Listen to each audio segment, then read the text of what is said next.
Alwal police station పరిధిలో వైద్యం వికటించి అప్పుడే జన్మించిన శిశువు మృతి చెందింది. అయితే వైద్యుల నిర్లక్ష్యం కారణంగానే తమ శిశువు మరణించిందని కుటుంబ సభ్యులు ఆరోపించారు. దీంతో తమకు న్యాయం చేయాలని హాస్పిటల్ ఎదుట బంధువులు, కుటుంబ సభ్యులు ధర్నాకు దిగారు. సరైన వైద్యం అందించకపోవడంతోనే శిశువు మరణించినట్లు ఆరోపిస్తున్న సోనీ తరపు బంధువులు అంటున్నారు.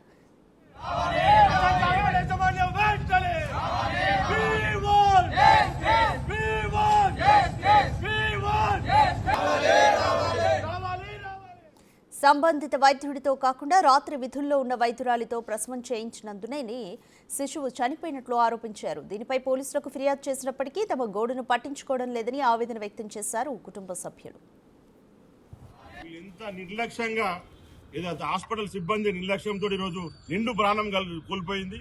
7 సంవత్సరాల తర్వాత ఒక బాబు విడితే ఆ బాబుకు పొద్దున 11 గంటల నుంచి 6 గంటల వరకు ఎలాంటి డాక్టర్ లేకున్నా కానీ అటెండర్ల సహాయంతో ఆపరేషన్ చేసి నిండు ప్రాణం పలుకున్న యాజమాన్యానికి ఖచ్చితంగా శిక్ష పడాలి.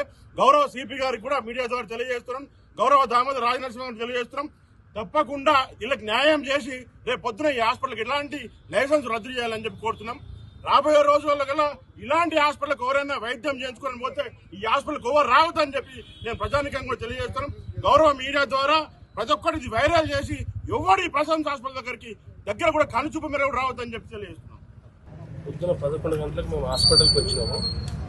చెకప్ చేసారు, మొత్తం అన్ని చెక్ చేసారు. హార్ట్బీట్ బాగుంది, అన్ని బాగున్నాయి, మేము నార్మల్ చేస్తామని చెప్పి మమ్మల్ని 6 దాకా నార్మల్ అని 6 అప్పుడు ఆపరేషన్ చేయాలి, హార్ట్బీట్ తక్కువ అవుతుంది అని చెప్పి తీసుకుపోయారు.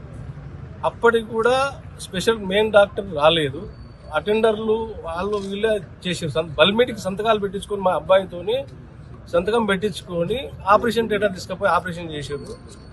డాక్టర్ లేకుండా నార్మల్ డాక్టర్తో ఆపరేషన్ చేసి బాబును అన్యాయంగా చంపారు. బాబు డాక్టర్ రానందువల్ల మా బాబుకు ఇది బాధ జరిగింది. డాక్టర్ రాలే, రోజు 9 months చూసిన డాక్టర్ అమ్మ రాలేదు ఇప్పటి వరకు.